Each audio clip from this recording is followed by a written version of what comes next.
Hey everyone, welcome to the Nerd Talk Podcast. I'm your host, Leland, and in this series, I take a few minutes to talk about a movie or some movie history, and in today's video, I want to talk about the 2023 version of The Little Mermaid. This version follows Ariel, played by Halle Bailey, who falls in love with Prince Eric, played by Jonah Hauer-King. If I mispronounced that, I apologize. And disobeys her father, King Triton's wishes to explore life on the surface world by making a deal with the sea witch Ursula, who is played by Melissa McCarthy, to become a human for 3 days. Now first, I want to just make it clear that I've never seen the original Little Mermaid, so I'm going to be judging this as its own thing. So again, just a quick heads up.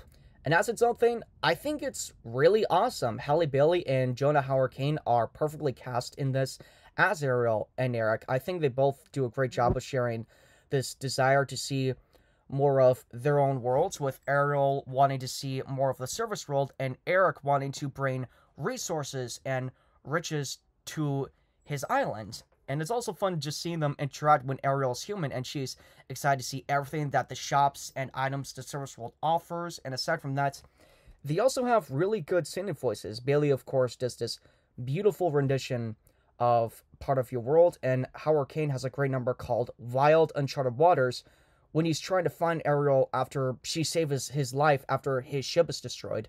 Now, of course, they're not the only great performances in this movie. Javier Bardem does a great job as King Triton, as he plays a concerned but very strict father to Ariel. You know, he's very stern about her not wanting to go to the surface world. And Melissa McCarthy is, to say entertaining as Ursula, I'd say is an understatement. You know, she steals every scene she's in, and aside from Bailey and Hauer-King, I'd say she's my favorite performance in this film, and she has an awesome rendition of Poor Unfortunate Souls. And aside from the acting and music, I think the special effects are also very well done in this film. The underwater world is beautiful, and it's fun watching Ariel just swim around and seeing all the things that she can find, and the effects in Ursula's, Unfortunate Soul song are especially memorable, and again, it helps make that song one of my favorite scenes in the movie. Now, as I said a few minutes ago, I'm only judging this version of The Little Mermaid as its own thing, but that being said, I'd argue that this movie is a great example of how, contrary to a new popular belief I'm seeing, remakes and reboots aren't inherently bad or lazy. And before anyone tries to comment this, yes, I am fully aware that, like with the rest of their library, the only reason Disney gave the green light to remake this movie is to make money. I'm fully aware of this. You don't need to comment that. Okay?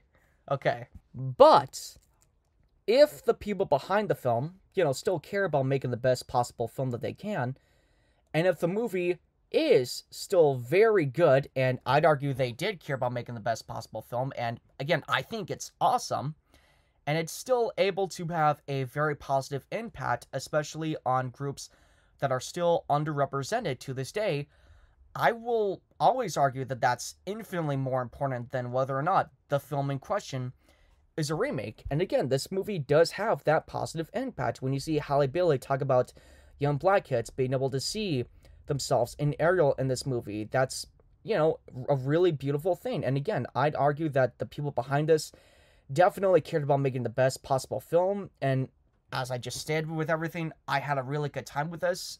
And again, the importance of representation especially, I'd argue makes this movie way more important than whether or not the fact that it's a remake. So to anyone who, hasn't seen this movie, just please do me this one favor and don't dismiss it just because it's a remake. Give it a chance, watch it, and then form your own opinion. Don't dismiss it just because it's a remake. And that's really all I have to say on my short thoughts on the new Little Mermaid. Before I go, I want to thank you for listening to this video, and if you enjoyed it, please be sure to hit the thumbs up button and subscribe so you don't miss future episodes of the Nerd Talk Podcast. And if you've seen this movie and the original version, let me know your thoughts on which one you prefer in the comments below. And until next time, my name is Leland. Thank you so much for watching this video, and I hope you have a great day.